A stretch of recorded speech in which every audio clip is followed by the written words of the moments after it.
What's up, Shadow Hunters, Angels, and downloaders alike? God, I've missed saying that.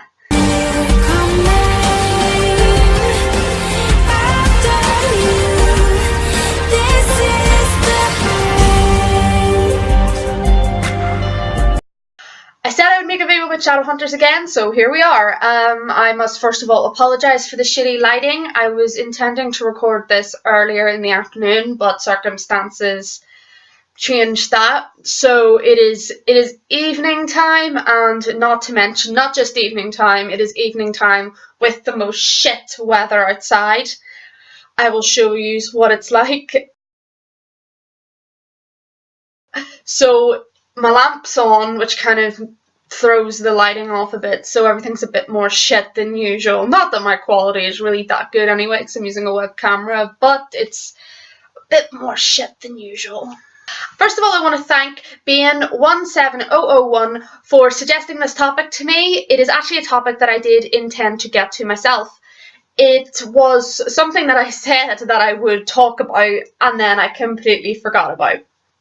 If any of you guys remember, a few weeks ago when Shadowhunter Season 2B was on, around, I think it was problem of memory, I was having technical issues. My laptop charger was fucking up, it stopped working properly, and I couldn't charge my laptop. So because I couldn't charge my laptop, obviously the battery died and I had no way to record. So I only got a first thoughts out that week for a problem of memory. And that was kind of, I was really annoyed by this because a problem of memory did present a lot of interesting concepts and did bring in a lot of character development, especially for Magnus, which is who we're going to be talking about in this video. Because in First Thoughts I talked about Simon, I talked about the Bleeder Den, I talked about all that stuff. I got my First Thoughts episode out that week, but right after that was when my charger started messing up and I didn't get a chance to record Fair and Unbiased, which was where I was intending to talk about Magnus. So thank you, Bane17001, for reminding me that I needed to talk about this, because I had recorded out an entire thing on my phone and tried to upload it about Magnus and the things that he revealed to Alec in A Problem of Memory, but because of technical issues on my phone, all technology for me just went kaput that week. It was a horrible week for technology for me. Because my phone couldn't handle how long it took me to talk about Magnus and what he revealed to Alec, I couldn't upload it, and it didn't back up to my Google Photos, which most of my videos usually do if they're quite short. So I had nothing, and I said that I would talk about what I wanted to talk about in Fair and Unbiased for that week in a different video. I just didn't get a chance to because I was uploading the next week for the next episode and so on and so forth. So I'm kind of using this as a catch-up. I should have done one for the Iron Sisters in Season 2A because there was a family emergency for around that time, and I didn't get a First Thoughts or a Fair and Unbiased out for the Iron Sisters, but the plot of Shadowhunters and the like has moved on so much. Malik in particular, because the first date was in that episode, I feel like it would be kind of counterproductive just to go back and talk about their first date when they progressed so much from them. But I did love the first date. I thought it was done really well. I loved that the Iron Sisters were badass, and I regret not being able to get reviews out for that week. But as I say, since the plot has moved on so far since then, I don't think there's much point in dedicating a whole video to the Iron Sisters. Whereas there is something I can talk about in A Problem of Memory that will play in throughout the future of the series. What was it that we're going to talk about? Well, in A Problem of Memory, this was the episode where Magnus finally revealed to Alec what it was that was bothering him so much. Alec had sensed that there was something wrong because Magnus wasn't acting himself. He was waking up to find him already up. He was waking up alone. Magnus was sort of acting a bit off, and as we know, Alec didn't know at the time, as we know, Magnus was acting off because the agony room that he endured when he was trapped in Valentine's body made him relive a memory that he had tried to keep hidden.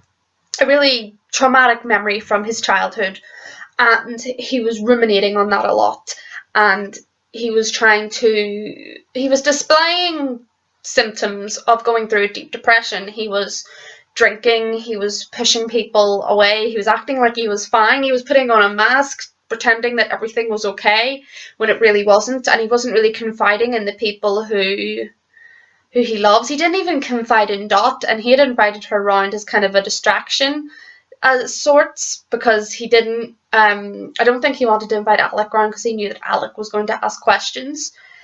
So I don't think he didn't tell anyone about being in Valentine's body, because they find out when they do the Downwelder meeting. So he didn't even tell Dot that he went through that. So Dot still believed that whatever Valentine told her when he was in Magnus's body was true.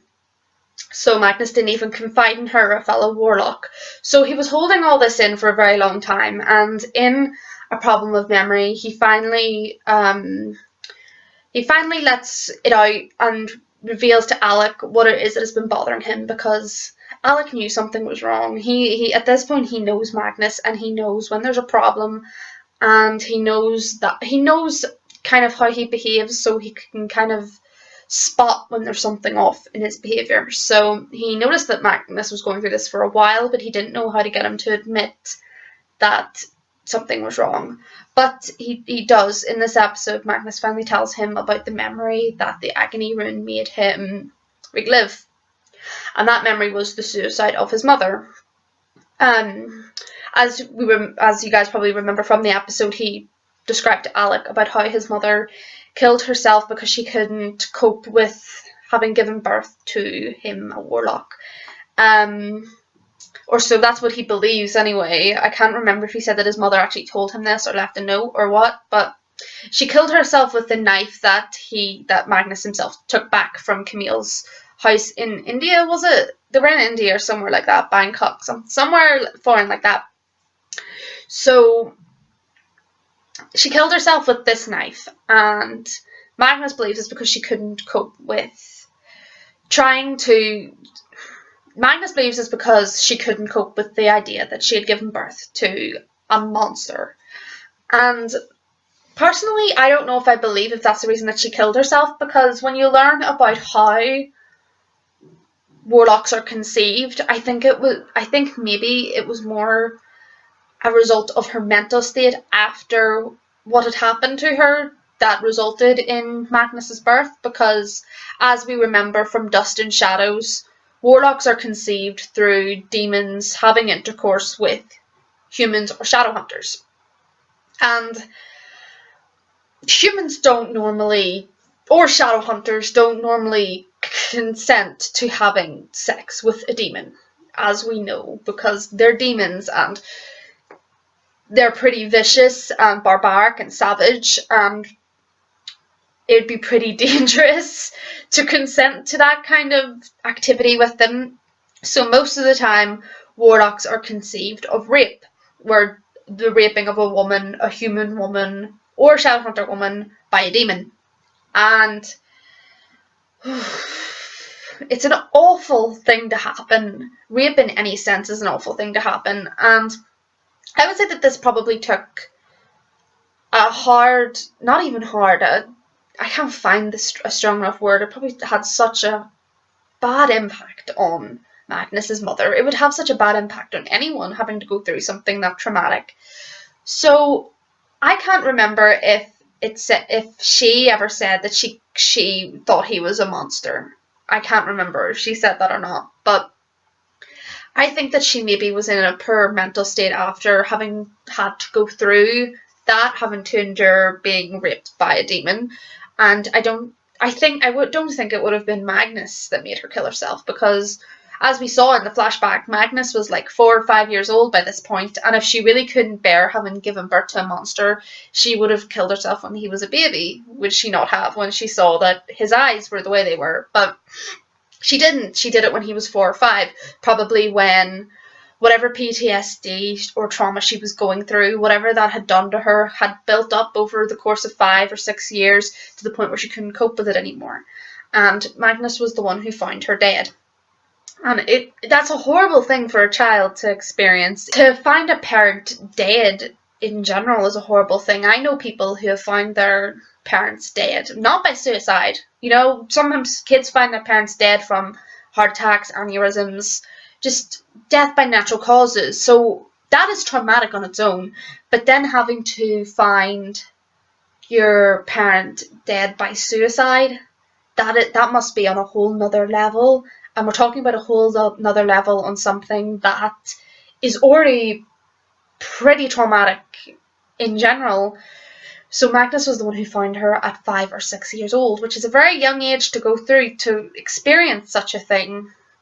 And what doesn't help is that Magnus's father shows up, and Magnus's father blames him because he believes he was probably the one that convinced Magnus that his mother killed herself because of him, because he was magic, because he was a monster.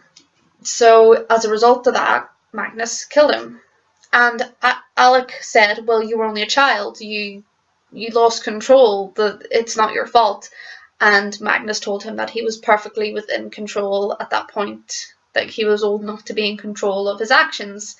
So he did murder his father.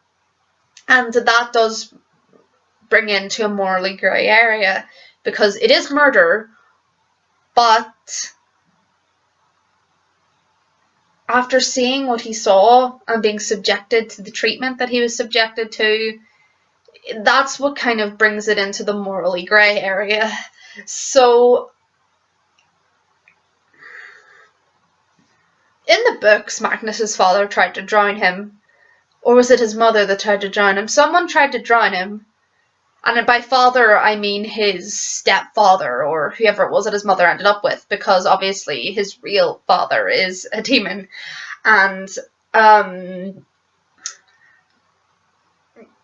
yeah, his stepfather I'm talking about, we don't know who his father is. Well, I know who his real father is, because obviously I've read the books, but I don't want to spoil that, so, you know, we're talking about his stepfather, the human father. He, I think in the books he tried to drown Magnus because of what he was, because of what he could do. And I'm going to assume that all that kind of thing, all that stuff happened as well, because I don't believe that a human man, or not even a human man, human anyone would be able to accept such a thing.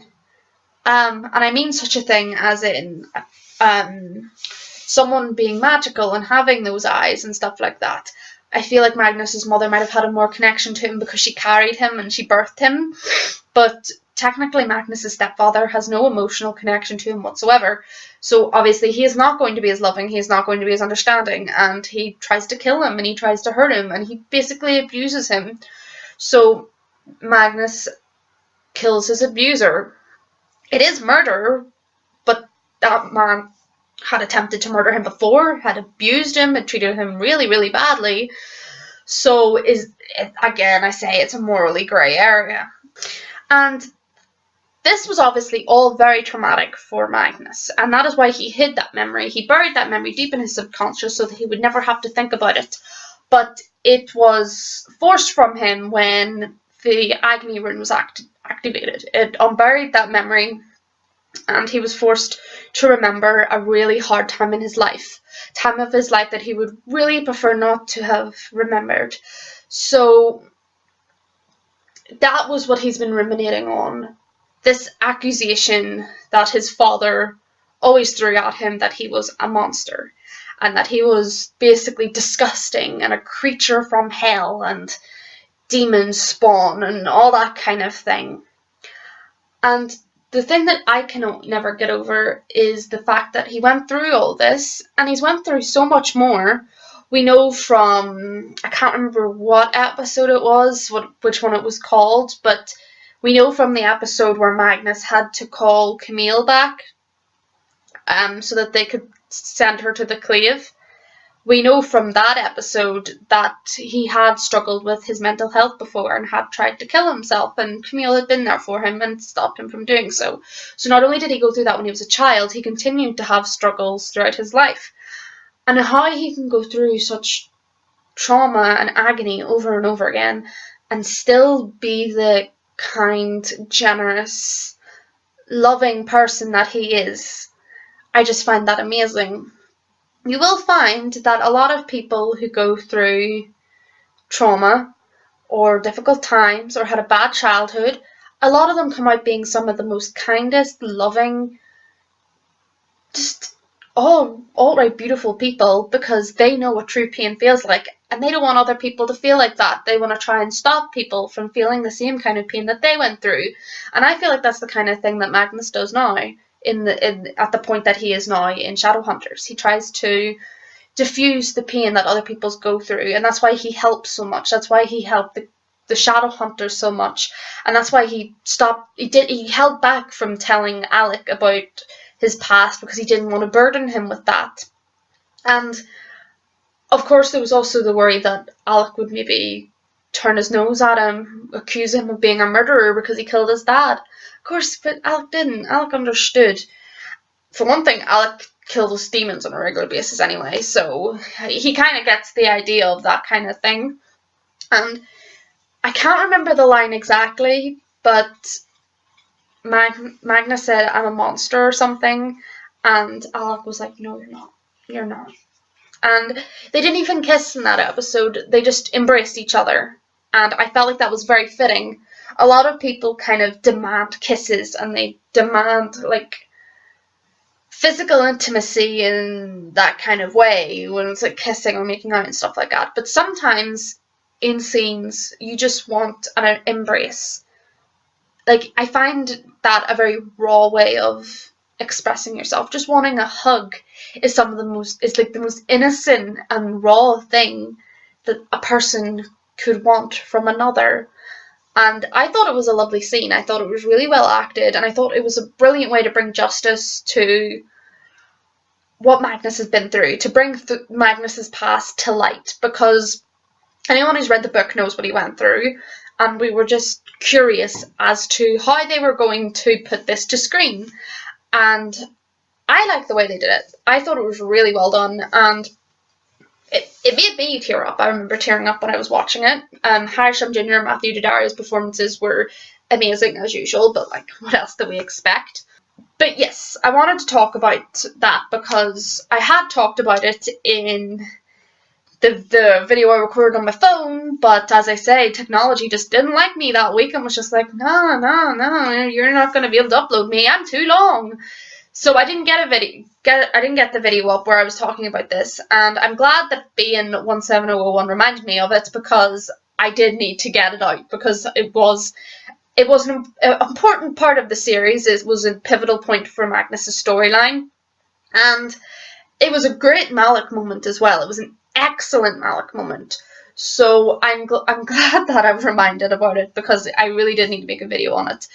So I will be making more Shadowhunters videos in the future, but I'm probably going to like intercept them with like videos that aren't about Shadowhunters and kind of do it that way. So it'll be like Shadowhunters videos, a couple of non-Shadowhunters videos, Shadowhunter video. So that's kind of the schedule's going to go. There's no real schedule on what days I'm uploading yet. I'm still trying to figure that out, but just sort of I'm trying to get 2 videos out a week, but everything's kind of, things keep getting thrown and like throwing me off and kind of knocking the wind out of me a wee bit sometimes. So I can't really define a schedule yet, but videos will come. They will. I'll never stop making videos because I enjoy doing it so much. So you can be stuck with me as long as you like, until you get really fucked off with me and get annoyed by me and press that unsubscribe button, because I am really annoying. I know I'm annoying, so I'm surprised that half you guys even have stuck with me. 270 of you guys have stuck with me, so I must be doing something right.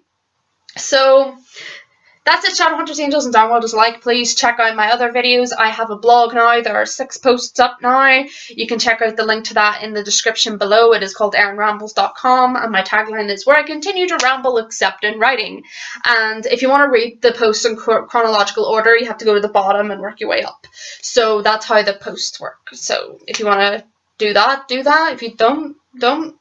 Check out my other social medias and links on my YouTube channel or for my blog, my Twitter, and my Instagram. Follow those if you want. Don't if you don't. Check out other videos. Like, comment, subscribe, all that jazz. And I'll see you next time, Shadowhunters, Angels, and Downworlders alike. And remember, Magnus Bane is a beautiful character, and we love him so much. He is so kind and generous, and he is just the best. With a credible fashion sense as well.